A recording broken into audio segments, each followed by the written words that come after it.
Hi everyone, it's Senio. Just wanted to jump on here and talk about something important. I received an email this morning from a gal that I do like to follow. Her name is Sarah Prout. She put some things together regarding sabotaging oneself from success, and I wanted to just do a quick video on it. Now, this is not new information. It's out there. In fact, most people probably have felt this, especially if you're trying to become an entrepreneur. You've got some ideas about a business, you want to make your life better, so you probably kind of felt this stuff. It's not an uncommon thing.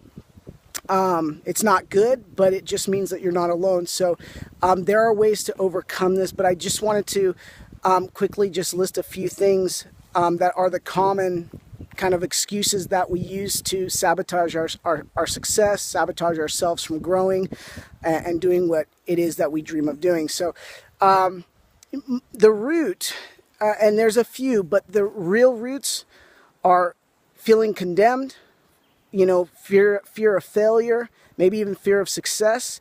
We don't want to be condemned by our family. We get scared that, if we make more money than our family does, they're going to look badly at us and say that we're uppity or something like that, and we try to, we sabotage ourselves to make other people feel more comfortable. Let me tell you something.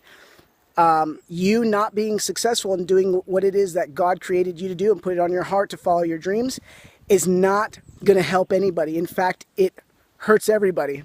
Okay, I did a video a while back ago, and people go to their graves with unfulfilled dreams, and those dreams could have helped to save many people, could have helped to encourage many people. So if you've got something going or you have an idea, best be about doing it, because you don't know how many lives you can touch. So that is a fear of people, of their families, being mean to them or not appreciating the work that they've done or whatever. Fear of failure. Hello, that's a big one. You're gonna fail, okay? But failure is not really failure. Failure is a learning process, So, I mean, if you look at some of the great inventors, they worked hard. They worked consistently on creating what it is in their head that they had. And you can consider all that kind of stuff failure, but it wasn't. It was learning and working at it and doing it better. Failure is only when you give up and quit. Okay, so but we have that. Some people have even a fear of success.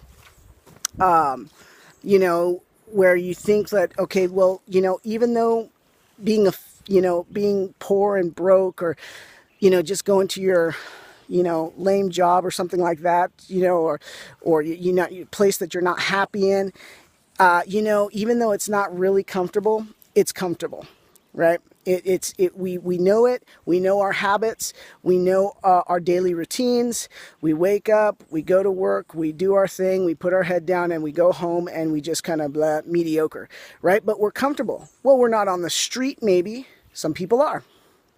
But maybe you're not. Maybe you're like, well, I'm just thankful for what I have, and I don't deserve anything else. I just, this is my comfort zone. And even though I want something more, I'm just not willing to get out of that.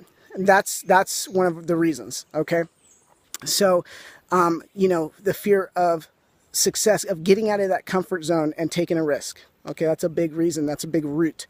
So, there's a few other things, but I wanted to, just kind of go over four things that we commonly tell ourselves to justify these roots of sabotaging ourselves, okay? So the first one, it's pretty simple. People think that they're not good enough, right? They think that, I'm not worthy, okay? I didn't lead a good life. I'm not, the best parent, or I wasn't a very good child, or I didn't take over the family business, or I'm not, whatever. And having that feeling of worthiness is a key. Now I'm going to tell you something. Whoever you are, I'm going to tell you this truth, that God loves you and he created you to be abundant. Okay? And let me tell you something. None of us in that aspect, none of us are worthy. Nobody's, nobody can brag about themselves. It says not one is righteous. No one is righteous, not one. But you know what? Guess what? He loves us so much that he made us to be abundant, okay? God made the world abundant so that we can have that. So when you understand that there's grace, okay, that's why God created grace. The word grace literally is unmerited favor. Unworthy, you're unworthy, but you have been made worthy because of his love, right? So when you begin to understand that and begin to love yourself and begin to understand that you were created to be an amazing person, you're going to start to look at yourself differently and say, you know what, I am worthy of that new job or that new position. I am worthy to start that business. I'm worthy.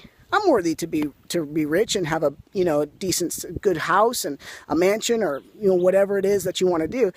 And you don't have to think about who family messing around with you or anything. Just put that out of your mind. You're worthy of it. Okay, you are. So it's something in your head that has to be changed. These negative thoughts have to change, and that is a process. But that's something that people tell themselves. I'm not good enough. I'm not good enough, and it is a lie. Let me tell you, it's a lie. It's not true. Okay. Second thing, people say, well, I'm not smart enough. Well, what does that mean? What's smart, right? People go to school and get good grades and end up on the street, just like a lot of people. People go to college and spend a ton of money on their degrees, and they end up not even in their job. So, that's really not a good enough excuse. I'm not smart enough. Well, you don't have to be a rocket scientist to start a company or to join a business or to get mentorship. Okay, I'm telling you right now, most of these people, probably 95 or more % of the very, very wealthy people were not good in school. Okay, even the best inventors, were not good at school. Arithmetic and things like that. Thomas Edison, Albert Einstein. Okay, they were looked at as weird. They weren't smart enough, and guess what? They just had a different way of thinking.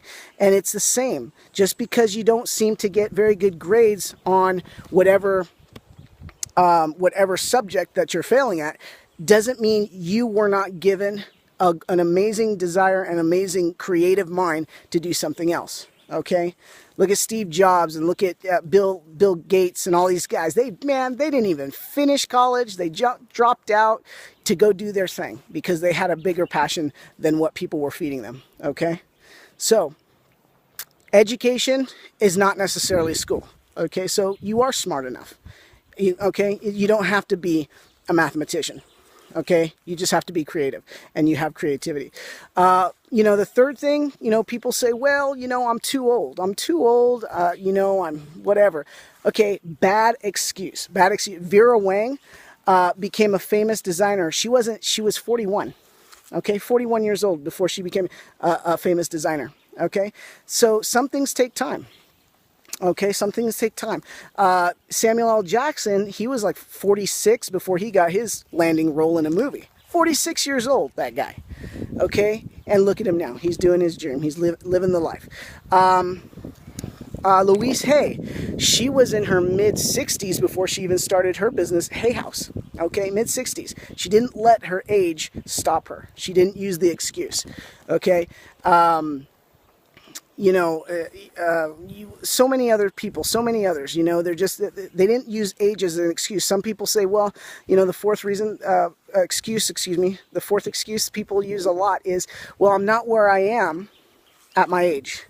I dealt with this, in my late 20s and stuff. I saw people around me married and having kids, and they had their mortgage in their house, and I was like, man, I feel like I should be further along in my life than this. You know what? But I realized something. The reason why I didn't have that stuff is because I wasn't wanting to settle for that. Now, those are people's dreams. That's great. And I'm going to get a wife and have a huge family and stuff. But it wasn't meant to be there. I up and moved countries and to live in the Puerto Rico, where my family's from. And, sometimes it takes those things. And I didn't want a mortgage. I didn't want a mortgage like everybody else. God bless their hearts, but I didn't want a mortgage. I don't want to be in debt. You know, I have other dreams. And you know what? So I'm thankful that I didn't try to be somebody I'm not, to just kind of fit a mold that was put in my head by not me, by whatever else society determines is appropriate for somebody my age. So it doesn't matter. You know, there's kids of 17, 15, 19 years old starting their businesses, getting mentorship, okay, and making thousands of dollars a month, okay, because they just said, you know what? I have a big reason. I have a big a reason in my heart to drive me to do this, and they make it happen. And I know some of these guys. I know 4 of them.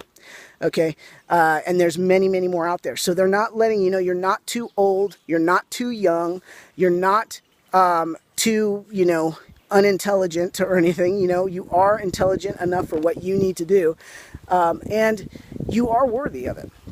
So I just want to put that out there, you guys. These are some of the things, and there's so many more excuses people can put out there, but these are, about the 4 kind of basic ones that you will hear all the time. And really, they're just excuses. Drop the excuses, get some help. If you don't think you're smart enough, let's get educated, pick up the right books, talk to the right people. People out there are willing to help you. But it starts with you and determining that, you know what, I'm not going to sabotage my success anymore. I was meant for something greater than this. Okay, you don't have to go out there, hustle, and work and bleed and cry and blood, sweat, and tears to death. Okay, you are meant to be something that is in your heart. Okay, you're meant to be greater than what you have settled for. Okay, so I hope this encourages you. All right, and stay tuned for the next video. Take care. Bye-bye.